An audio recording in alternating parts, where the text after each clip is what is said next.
The federal government declares southwestern state operation Amotekun illegal. The Supreme Court sacks Emeka Ihedioha as Imo's governor, orders INEC to issue Hope Uzodimma certificate of return. Almost every day, Nigerians are inventing new products or improving existing ones. It is therefore our collective duty to continue to encourage and cultivate these minds. Boosting teacher-pupil ratio, federal government set to engage more qualified teachers as President Buhari restates that education remains top priority. All is now set. National Arcade set for commemoration of 2020 Armed Forces Remembrance Day. Good evening. Thanks for joining us on the news tonight. I am Kenan Ima Abodike. Reading with me tonight are Dotun Ogunyemi in Lagos and Kemi Akiwonde in Ibadan. Mohammed Ibrahim will join us later from Maiduguri. Welcome. The federal government has declared the recently launched Operation Amotekun, a paramilitary organization, as illegal. Government says its establishment runs contrary to the provisions of the Nigerian law. In a statement from the Office of the Attorney General of the Federation, the federal government explains that the Constitution of the Federal Republic of Nigeria 1999, as amended, has established the Navy, Army, and Air Force, including the police and other numerous paramilitary organizations, for the purpose of the defense of Nigeria.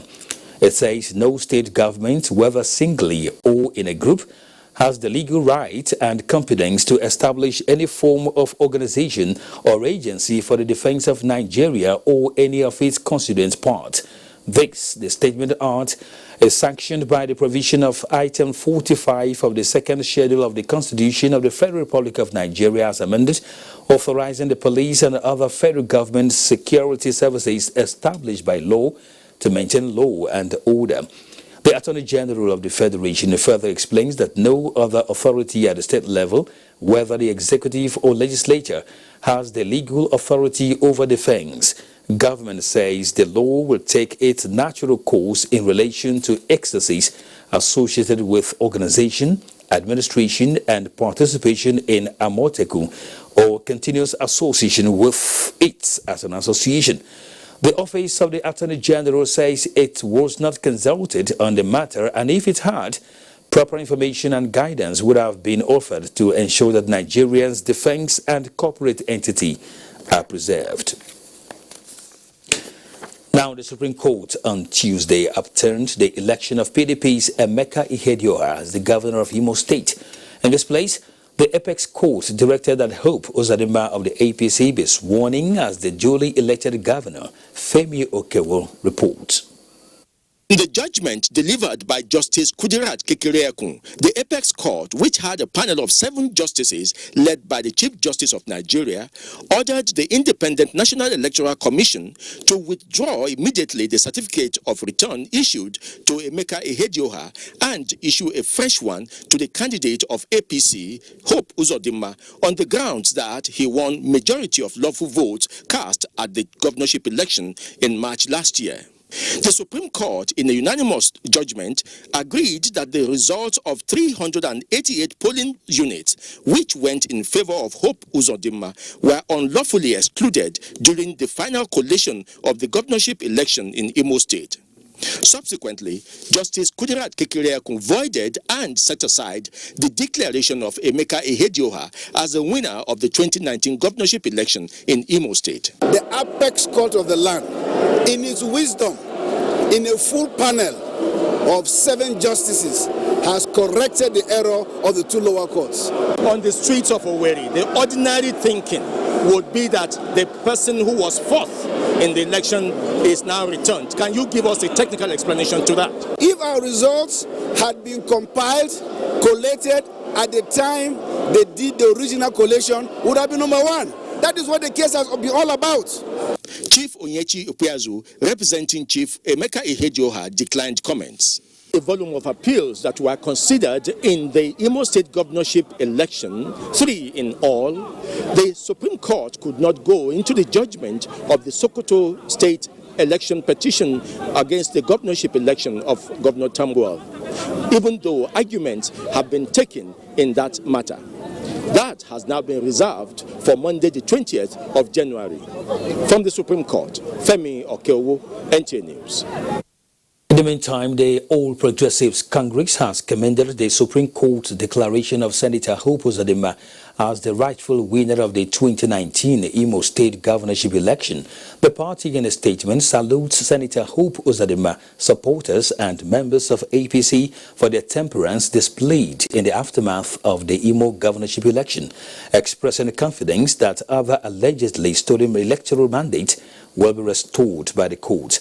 The APC calls on all Imo State APC stakeholders to come together in support of Senator Uzodinma to ensure the success of the party's next level agenda. The People's Democratic Party has expressed surprise at the judgment of the Supreme Court on the Imo State governorship election. A statement from the party's National Publicity Secretary, Kola Olobondiyan, says PDP finds it difficult to understand how Senator Hope Uzodinma of the APC will suddenly, by the judgment of the Supreme Court, to now defeat Governor Emeka Ihedioha of PDP. The PDP says, while recognizing that the judgment of the Supreme Court is final, the party urges all party stakeholders in the state to remain united and calm and await further instruction for the national leadership on the development. The federal government has again restated its determination to ensure that education takes the front burner. President Muhammadu Buhari this Tuesday said the government is ready to engage more qualified teachers to balance the teacher-to-pupil ratio in the country.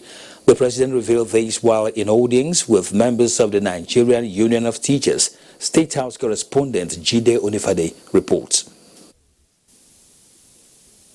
This move is to further address the deficit of teachers in primary schools across the country, which the administration is addressing through Empower Teach Volunteers scheme under the National Social Investment Program.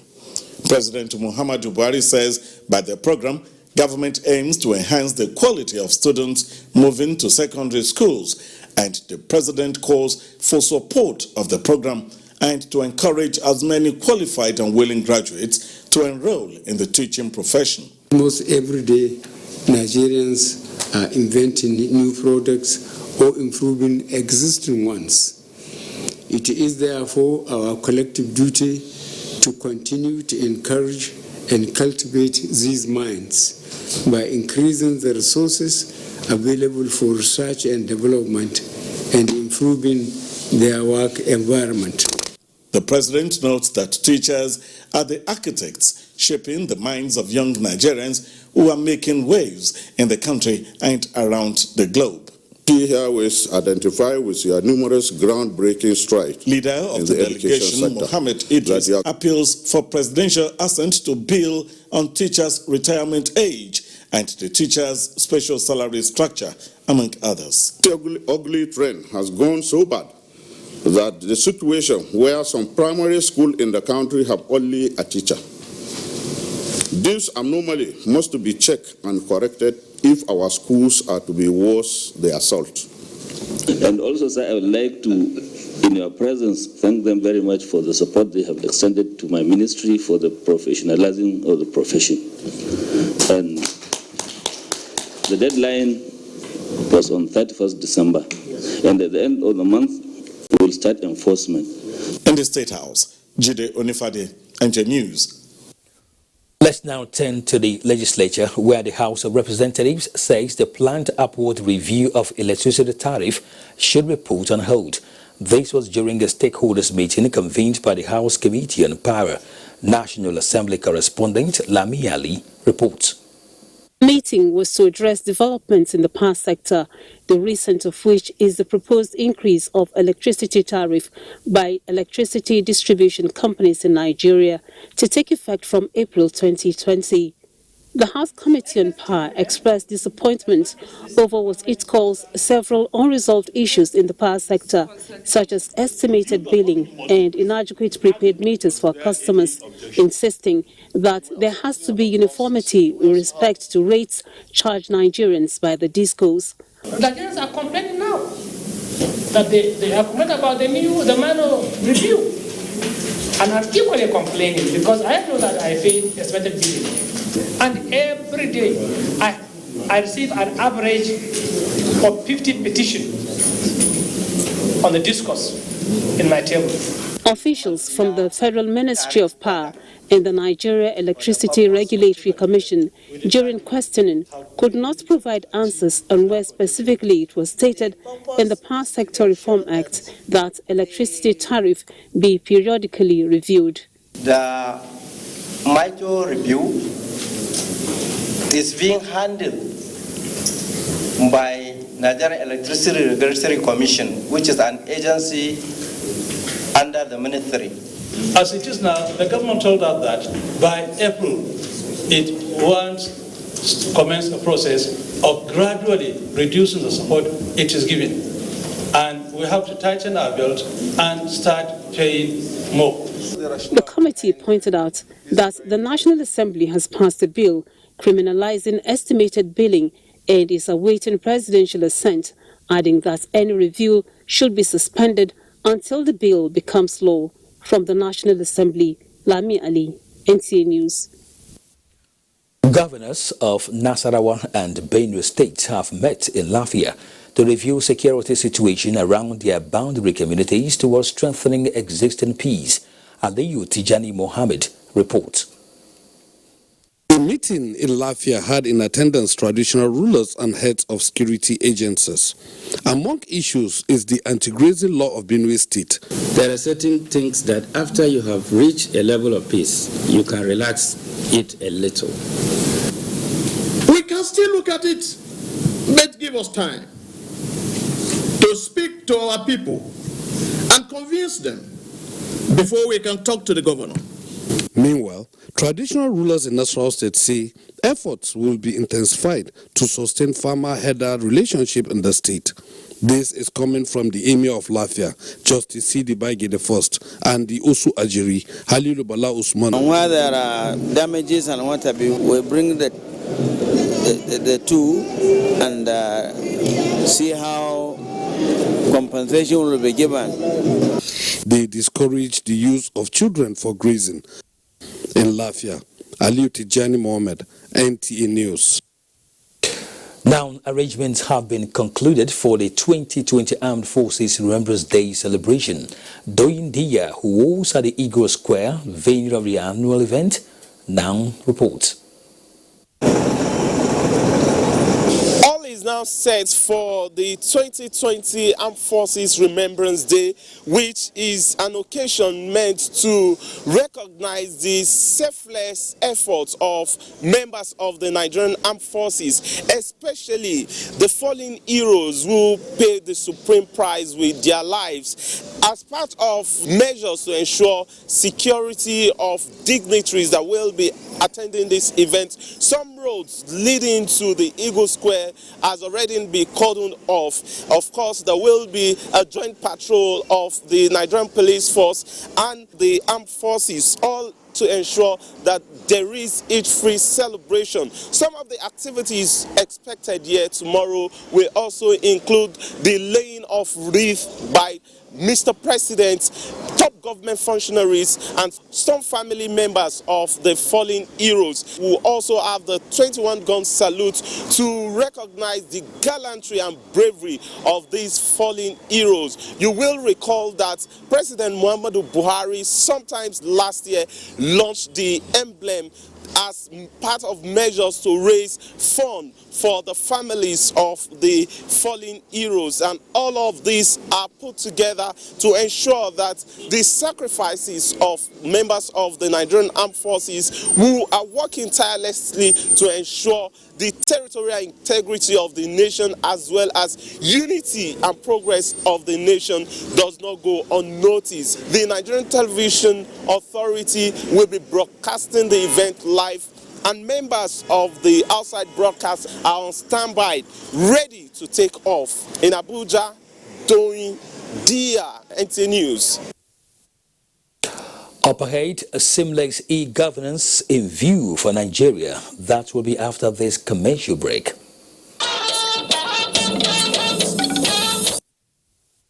Welcome back.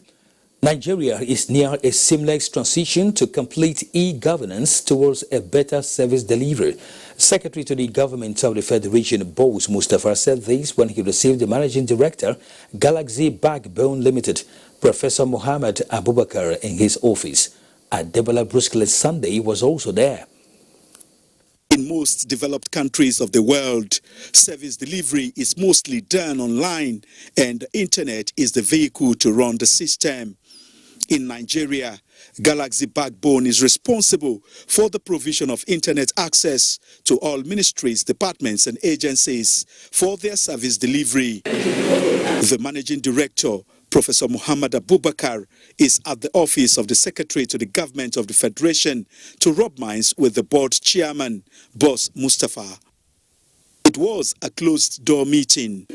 We have the structure that can be able to take care of the MDS, international standard, that is ISO 27001, and that is purely on security of data.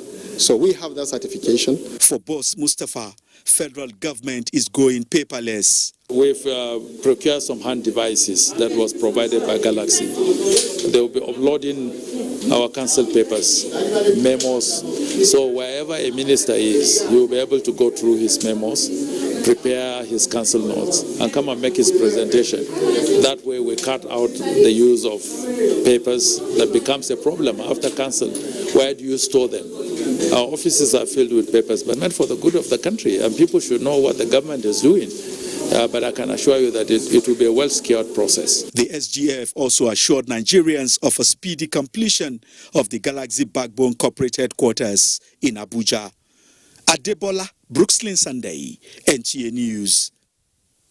To other matters now, the Joint Admissions and Matriculation Board, JAMB, has suspended the Unified Payment Services, UPS, one of its online payment systems platform, for charging above the stipulated amount for e-registration of 2020 UTME and direct entry candidates. Olayinka Ojo has details.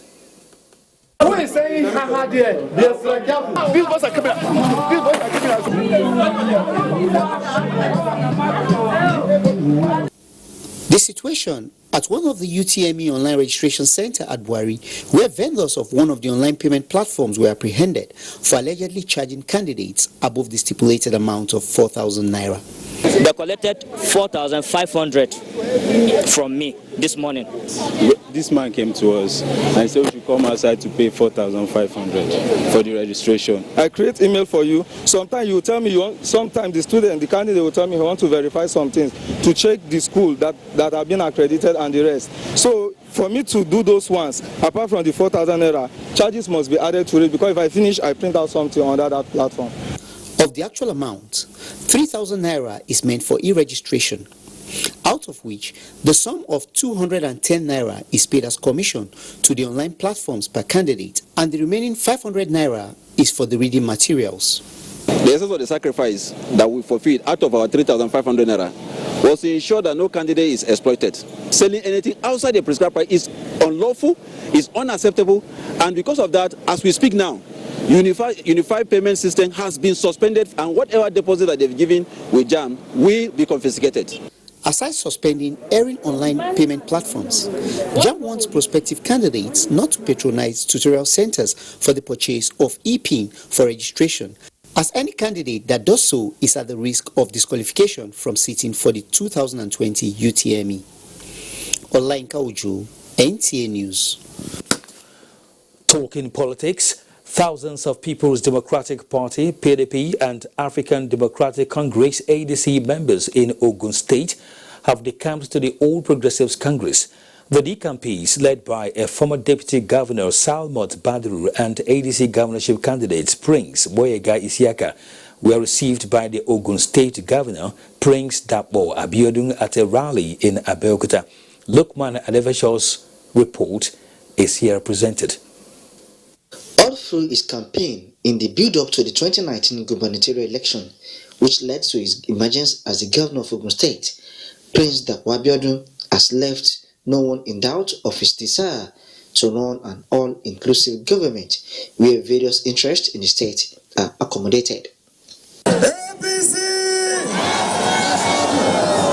This epoch-making event, which saw political bigwigs in the state leading thousands of their followers out of major opposition parties, the People's Democratic Party, PDP, and the African Democratic Congress, ADC, to the ruling All Progressives Congress, APC, attest to this.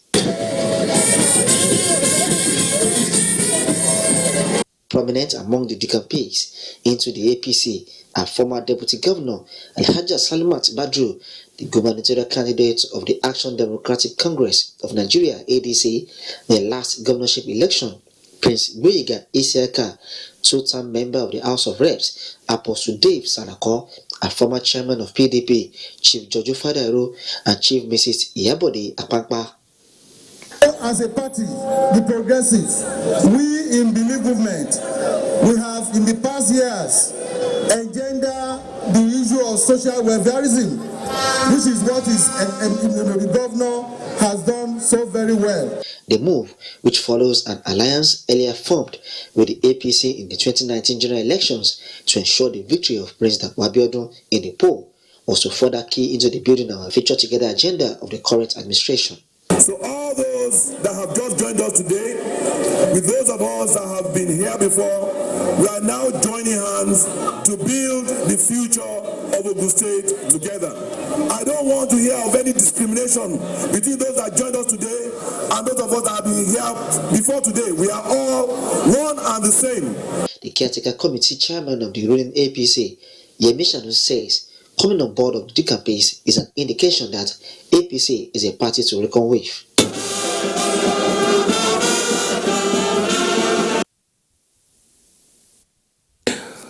In the meantime, President of the Senate, Ahmad Lawan, has congratulated Senator Hope Uzodinma on his victory at the Supreme Court, which on Tuesday declared him the winner of the March 19, 2019 Imo State governorship election.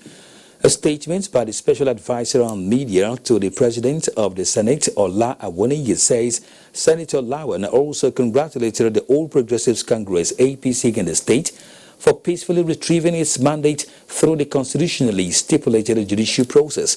The President of the Senate said the unanimous decision of the 7-member panel of the highest court in the land has cleared any doubts on the victory of the APC in the election, praising the Nigerian judiciary for reasserting itself as a sacred chapel for judicial resolution of disputes. Senator Lawan advised the new governor-elect to be magnanimous in victory and see his mandate as a call to serve his people conscientiously.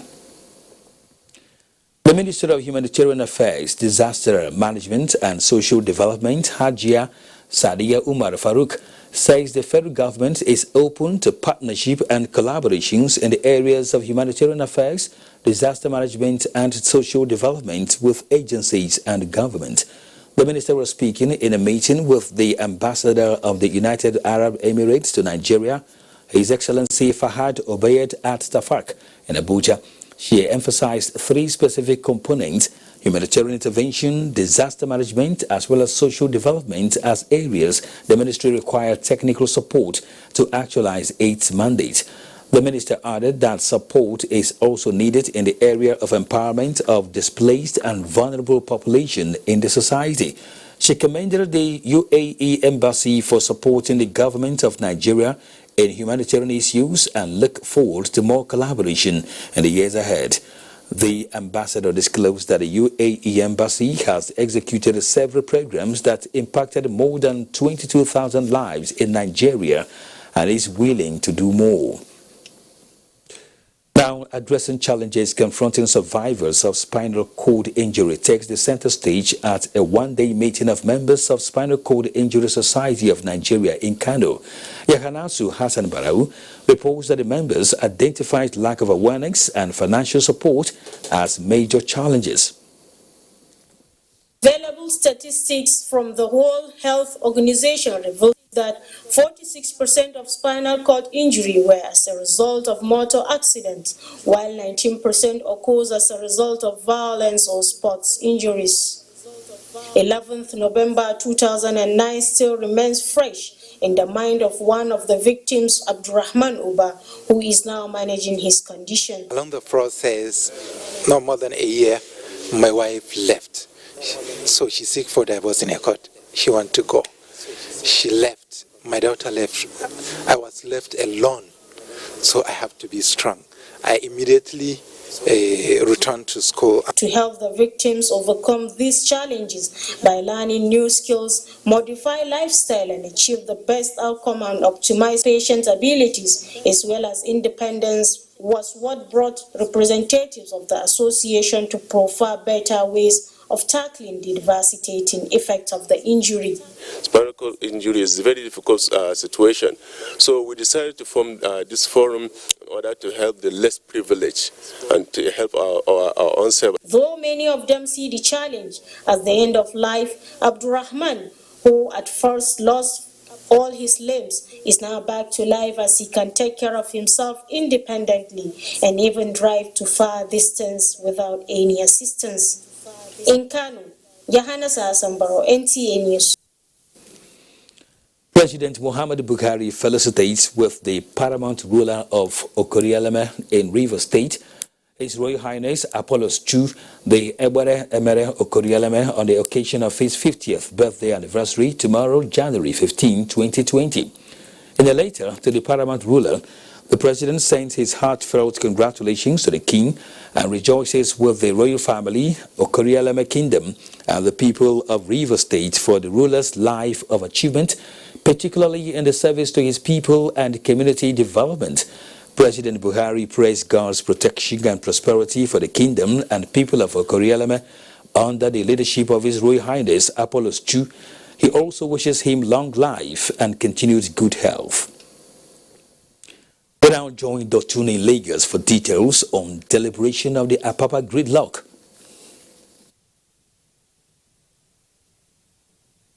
Kene, and a warm welcome to Lagos. Now there are better days ahead for residents of Apapa as a solution to ameliorate the perennial traffic congestion within Apapa and its environs are on the way. This is as a result of stakeholders meeting where they agreed to work together towards finding solution to the gridlock. Ken Igbeluge reports.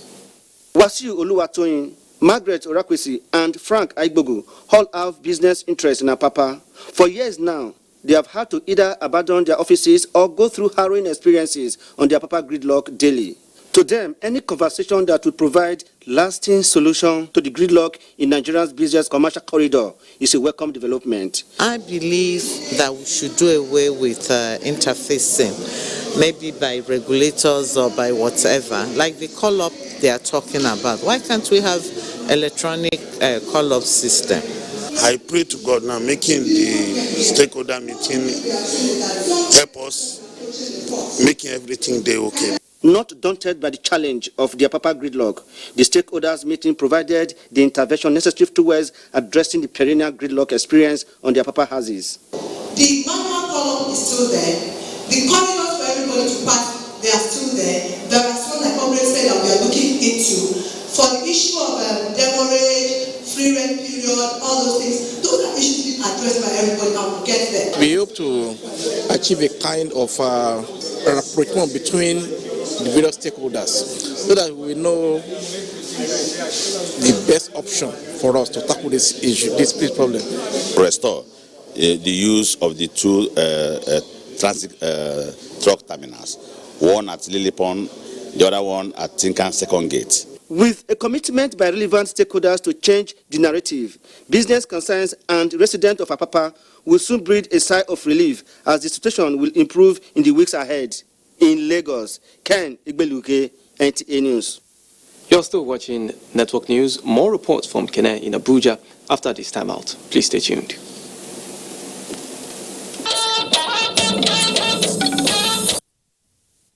Economy experts reacted to new finance law. Amina New JAMB is here with details on business news. Your own, Amina. Thank you, Kenneth. The presidential assent to the financial bill is expected to reform the financial sector through the review of tax laws and raising Nigeria's value-added tax from 5% to 7.5%. The micro businesses is giving them a lot of headroom to be able to create wealth, to hold back on those and invest those, and carry on until they get to a threshold of 25 million naira. And not only on tax exemption, but also on VAT exemption, so that they don't get lumbered. And it's very consistent with the advice of the ease of doing business, which has been a very successful side of our over the last 4 years. The second thing is that it's also brought more revenue to the government through the VAT increase. But the biggest beneficiary of this VAT increase are the state governments and the local governments. And I think they get the highest proportion, almost near 8%. And then that would enable them to pay the minimum wage. The 5 strategic objectives of the law is to achieve increased but necessary changes to Nigeria's fiscal laws. Experts say will make impact within a short period of time and advise that it should be gazetted by the Federal Ministry of Finance soon.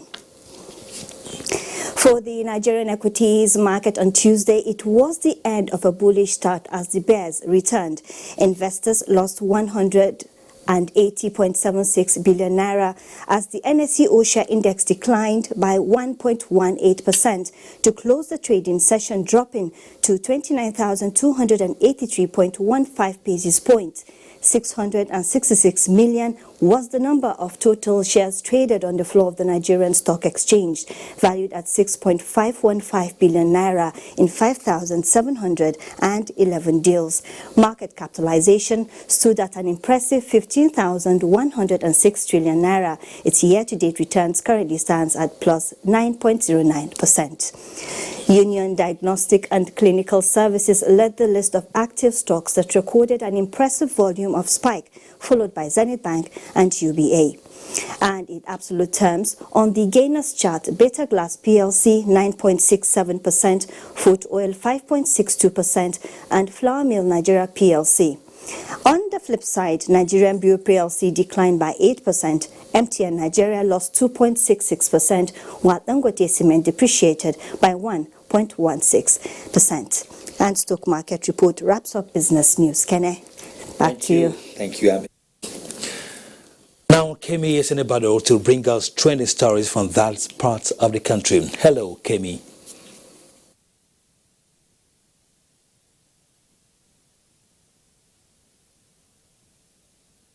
Kene, good evening and welcome to Ibadan. Oyo State Governor Seyi Makinde has declared that his administration will not demolish any property to facilitate road construction without adequately engaging with the owners and paying due compensation. The governor stated this during an assessment tour of the abandoned road which connects the Lagos-Ibadan Expressway to the Ibadan-Abeokuta Road. Ayomiko Ajibola has the details. Inspecting the abandoned road project, Governor Seyi Makinde noted that a lot of money had been expended on the project, which was abandoned during the tenure of the immediate past administration. His administration, he said, will complete the road to decongest traffic on the ring road axis, affirming, however, that government will not demolish people's properties without compensating them. We will engage them, and from the feelers I can see out there, they also want development in this area. Yeah, development comes at a price. It may be painful, but for the common good of all, I believe they will cooperate with government. His administration, the governor said, will ensure the completion of the road project, adding that the project was already captured in the 2020 budget. In Ibadan, Ayomiko Ajibola, NTN News. Custodians and advocates of cultural values need to be recognized to spur them on into spreading the uniqueness of cultural values for the world to appreciate. This is the message at the 49th coronation anniversary of the Alaafin of Oyo, graced by the Minister of Information and Culture and his counterpart in the Ministry of Interior. Larry Gbelei captured moments at the event.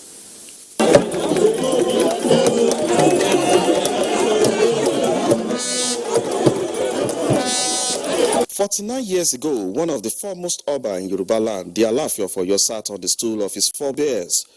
To mark this year's anniversary, his strong presence of the federal government, the Minister of Information and Culture, Alhaji Lai Muhammad, and Minister of Interior, Ogbeni Rauf Aregbesola, were at the occasion. Alhaji Lai Muhammad described the event as a promotion of our cultural values that will endanger national integration. To celebrate this milestone with the Oyo Oba were other traditional chiefs and invited personalities. Fuji music marshal Wasiu Ayinde Kwam One was also given the title of Mayogun of Yoruba land at the event in Ibadan. Larry Bileyi, NTA News. And that's the news from Ibadan. We do thank you for watching. Kenny, it's back to you. Thanks indeed, Kemi. A new vista of leadership traits discovered within the Nigerian population has received the endorsement of the Nigerian Television Authority. This happened when the governing board of Nigerian Prize for Leadership called on the management of NTA. Abubakar Usman Akwanga reports. Space for grooming future generation leaders and rewarding patriotism keeps widening with commitments from accomplished Nigerians to utilize available human resources for national development. This time around, a new platform championed by prominent Nigerians is developing a workable successive plan in identifying leadership qualities and awarding productivity in all spheres with NTA as a strategic partner. It targets Nigerians of all ages who have shown credible, exemplary, remarkable and sustainable success, prowess, creativity and skills in their various endeavors through compelling personal, corporate and social values. We have to pay attention to this, and there is no better way of really getting this through except through the people who have a tremendous network like the NTA. It's not because I belong part of this, but I say, now look, we have to go to the father of media. In presenting programs to Nigeria and the world, I think you are better placed to help to do this. One of the most important resolutions you take before you become a member is that you are going to be dispassionate. No interest at all in anybody or anything. The assemblage of reputable personalities is described as promising in driving a credible leadership framework. The Nigerian Television Authority pledges its support to the actualization of the vision through its numerous platforms. These leaders, they really know the direction. Why did I say so? They said in all the media organizations, this is the first. And we will take you seriously because you have contributed to the body of knowledge. You have got a lot of broad experience. To demonstrate the importance attached to the national project, Director General of NTA, Yakubu Ibn Mohammed, caught up with the delegation and parley on essential areas of promoting core objectives of the initiative. In Abuja, Abubakar Usman Akwanga, NTA News. The Oba of Benin, His Royal Majesty Omonoba Nedon Uku Apolopolon Ewaye II, has described Cross River State Governor Professor Ben Ayade as a vibrant gentleman with the desire to make meaningful impact in the lives of his people through several projects in the state. He stated this during a visit to the state governor and solicited the maintenance of the long-standing relationship between Edo and Cross River State. Paul Abel has details. A visit by the Oba of Benin is part of his thank you tour to the Oba of Calabar, which is to also afford the traditional institution time to share thoughts on how to positively impact the society. The Oba reeled out some achievements since his coronation in 2016 to include abolishing community development associations, human trafficking, and illegal migration, as well as proposing a memorial site in Calabar for his great-grandfather, Oba Ovaranwe Nogwaisi, who sought refuge in Calabar after the British punitive expedition of 1897. Your Excellency, I also want to thank you very much for your hospitality. I want to thank you for the good work you have been doing for your people here in the state. I've been watching His Excellency, very vibrant, admires the Benin Kingdom. the wealth of your culture, the preservation over the course of time, the artifacts, the ancestry, all the essential elements that gives the African man his true negritude tigris, that you have kept that. Governor Ayade also promised to build a befitting site in honor of the Benin monarch and cement the relationship between the Efik and Benin kingdoms. In Calabar, Paul Abel, NTA News. Mohammed Ibrahim is standing by in Maiduguri with our next report.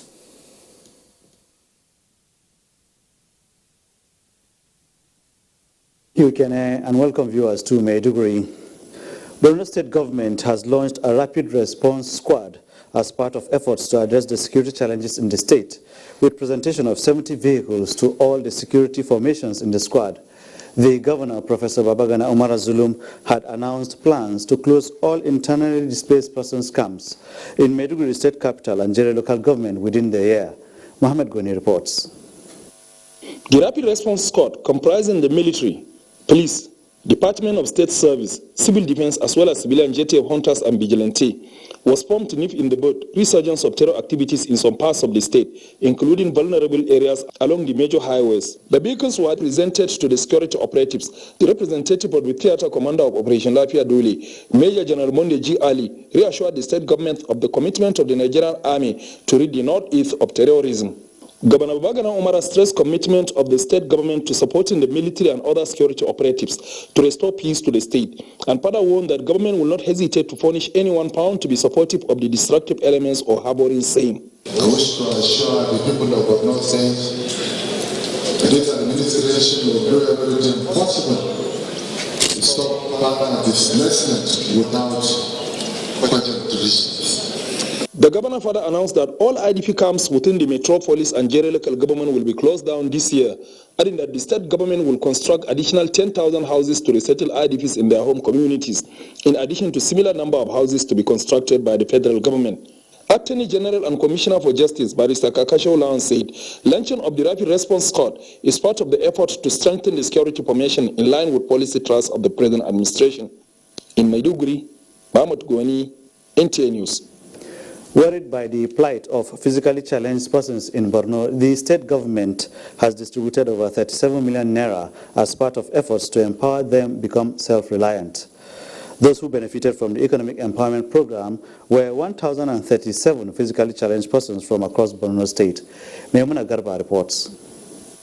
The objective of the cash presentation to the physically challenged was to enable them establish small business, check street begging, and give them a sense of belonging as part of post-insurgency recovery program. Borno State Deputy Governor Umar Usman Kadapur said government is very much concerned about the plight of physically challenged persons in the state and assured them of government's continued determination to carry them along in the scheme of things. The Deputy Governor enjoined them to utilize the money for the purpose intended. Umar Usman Kadapur warned those entrusted with the distribution to be fair, as government will not tolerate misuse of the fund. Borno State government is very sensitive about the plight of our disabled brothers and sisters. Commissioner for Sports and Youth Development, Sayin Nabuba, said each of the beneficiaries received 30,000 naira, stressing that the gesture will enable them become self-reliant.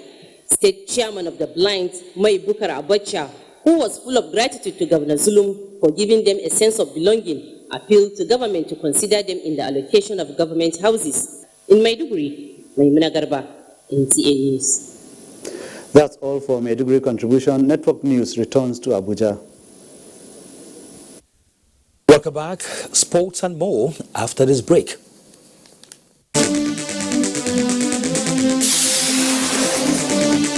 2020 sectoral projections for socio-economic rebirth.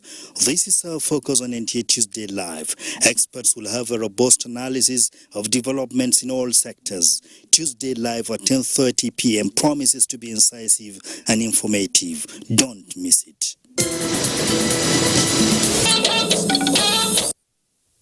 Nigerian cyclists target podium finishes in Cairo. Details and more on our sports update. Team Team Nigeria are in Cairo, Egypt, to compete in the Confederation of Africa Track Cycling Championships, January 16 to 19.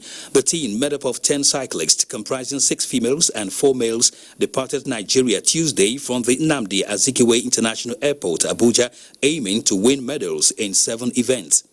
We are determined to go and fight with them, so we all know each other. It's going to be a little challenging, but I think I have to do my best.